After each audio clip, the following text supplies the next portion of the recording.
Welcome to the Watch Society. Welcome to the weekly watch news roundup. The big news this week is Audemars Piguet celebrating their 150th anniversary, and with that, brought out a whole new line of watches. Let's start with the less loved, which is the Code 1159. When it first came out, it certainly wasn't the popular watch, but it has gained some momentum and some fans throughout time. It comes out with a few new colors in chronographs, a new three-hander, a diamond-encrusted tourbillon, but the real fun part is a few striking watches they came out with. A skeletonized kind of smoke sapphire and a Harlequin opal Grand Sonnerie. That thing is gorgeous and certainly stands out and looks good on that Code 1159 platform. When they get rid of the basic time-only numerals and put something interesting like that or the star wheel on it is when this case really shines. The star of the show, though, was the new perpetual calendar movement, the 7138. Audemars Piguet put that in a couple of different Royal Oaks, put in a code, and it's really a technical achievement because they got rid of all the extra pushers. Everything is controlled through the crown. For a perpetual calendar, they have no pushers whatsoever to control any of the date, and everything go through the crown requires an incredibly complex keyless work system. And they're not the first to do this. IWC has done this in the past, but it's still a technical achievement to get this done. I expect this is just the start of a lot of watches we're going to see from AP to celebrate this 150th anniversary. And to celebrate where they've been, they also released a pocket watch and a platinum Royal Oak with the old perpetual calendar movement in it. What's really interesting about this perpetual calendar that they put out is the bezel. The bezel is a bulk metallic glass. Now, it's not like glass you're used to and seeing in silica form and clear and in our windows. It's glass in the sense that it's an amorphous solid. It doesn't have a crystalline structure to the metal.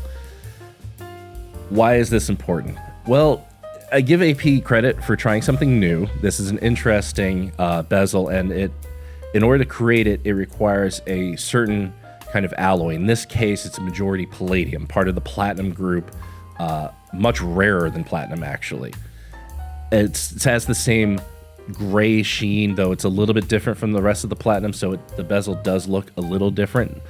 But this amorphous solid has two interesting properties. One, it has a higher tensile strength, though that doesn't really matter in a bezel. But what's interesting is the elasticity is increased. Think of it like plastic. When you hit it, it just kind of bends and bounces back. It doesn't really dent.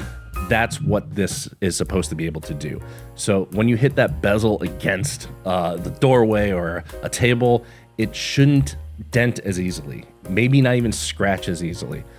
I don't know if anyone else has put this in a watch before. This is certainly a first. Even the technology to be able to use this at scale is relatively new, though this kind of alloy's been around since the 60s. Actually producing it at scale and using it in things like this is relatively new, only in the past few decades. So kudos to Audemars Piguet for not only pushing things technologically with a new perpetual calendar movement, but also materially with this new type of bezel.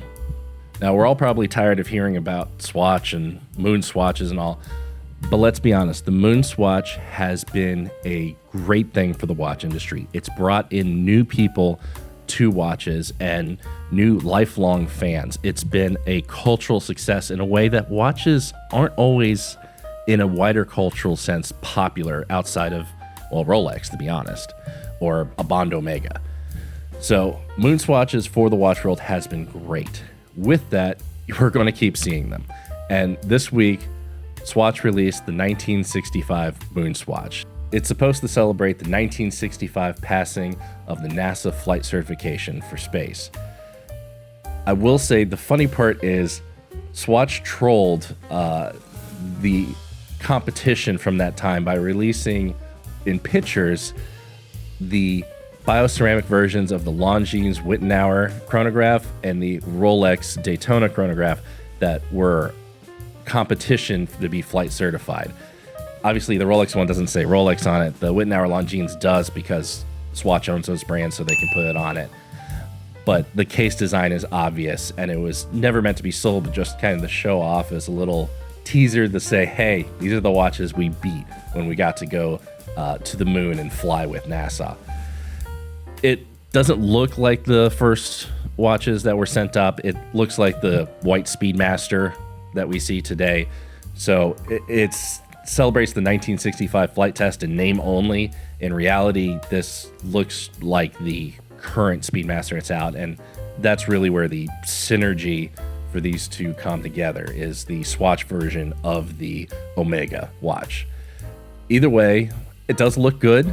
It's an interesting history behind it. I know some people love it, some people hate it because they feel a bit of MoonSwatch fatigue, but I'm glad MoonSwatches are still out there in the public conscious of some way, because it helps the watch industry and helps the world of watches, and that's always a good thing. Speaking of the wider world of watches, the Acquired podcast this week released a 5-hour episode on the history of Rolex. It's a fantastic podcast that really dives into the history of certain brands like IKEA or Standard Oil or different large companies that we've gotten to know as a public. So now the focus on the most well-known watch brand, a brand that is one of the most recognizable in the world.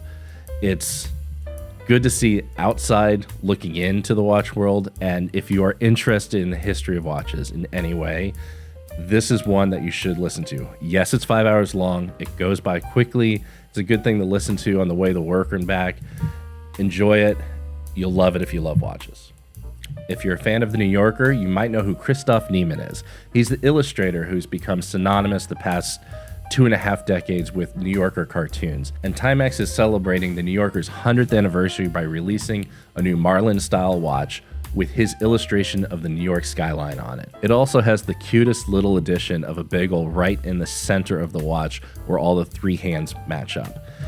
The numerals, again, are in the classic New Yorker style. So this is really a love letter to the New Yorker and its 100th anniversary. And it's great to see two storied American brands come together for literary and watch nerds to celebrate something cool at a reasonable price point for a manually wound watch. It's $249. It's a little small at 34 millimeters, but it's kind of the classic Marlin size, and probably the size that people wore when the New Yorker was first produced 100 years ago. It's definitely a cute thing. If you love the New Yorker or you appreciate something a little bit interesting, this is a fun watch. Now, if you're in the watches, you're probably in the photography, just because it's how a lot of us have appreciated watches that we can't get hands on, and great photography is appreciated, especially with great cameras like a Leica. And Leica has, the past few years, merged those loves by producing their own watch. It's not what you first think of when you think of Leica, especially as a Swiss-made watch from a German brand. And I wasn't really in love with the idea of these watches until I got one in hand and was absolutely blown away. Leica does not cut corners with their cameras, and they did not cut corners with their watches. And with that, they've brought out a new watch, a 39mm ZM12.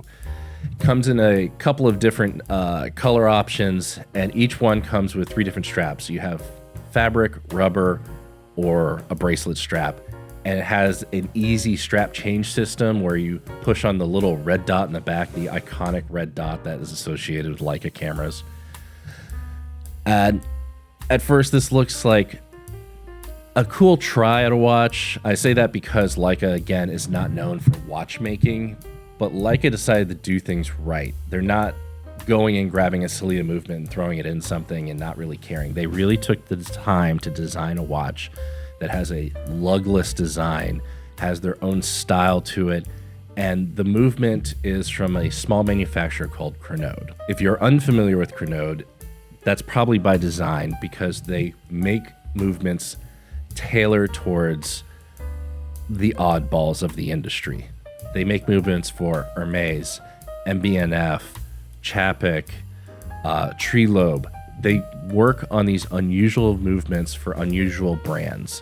Harry & Winston, HYT, these just real oddballs. So bringing Leica into that fold is I think a feather in the cap for Leica to say, hey, we're not going to do something like everybody else that wants to start a watch. We're going to take this very seriously. We're going to create our own type of movement with a movement manufacturer that takes things seriously and doesn't just create clones of older watch movements. They really create something from scratch.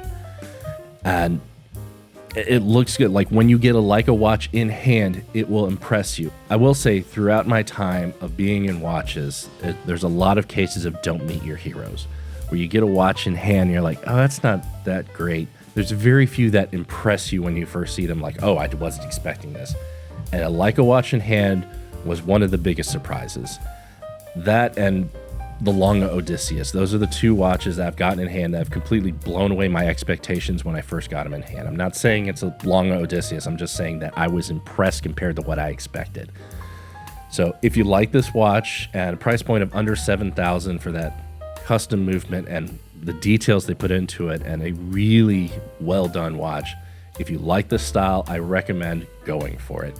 If this doesn't speak to you, that's fine, but don't dismiss Leica watches just because they make cameras first. They are taking it seriously and not oversaturating the market, but just putting out a few things here and there, and they do each one very well.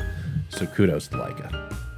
And lastly, in watch and camera news, we have our friends over at Nodus. They're working with beers and cameras to create the Obscura watch. On its face, it looks like a dive watch or a typical sliding scale watch you'd see out of a Navitimer or something like that. And it looks good as is. But if you're a film photographer, you'll notice that this scale will actually help you on something. It allows you to quickly figure out, depending on your f-stop and your ISO, how long your shutter should be open to get the right amount of light on your film. In reality, if you don't shoot on film, this will seem completely foreign to you. And that's okay. I don't shoot on film, I shoot on digital. This makes no sense to me, and I'm okay with that because digital allows you to manually set ISO and change things completely. You'd be using too many tools to make this actually make sense to you. But on film, you're much more restricted, and something like this helps, especially if you don't have a light meter with you.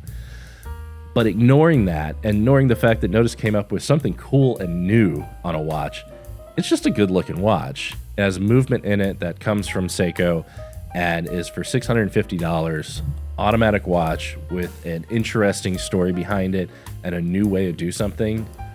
That's unusual. So kudos to Nodus for one, using a watch in a new way, and two, just making a good looking watch at an approachable price point. Well, that's it for our weekly watch news roundup. Hope you enjoyed all the new watches this week, and don't forget to listen to that 5-hour podcast on the history of Rolex from Acquired. It really is worth it. See you next time, and have a good one.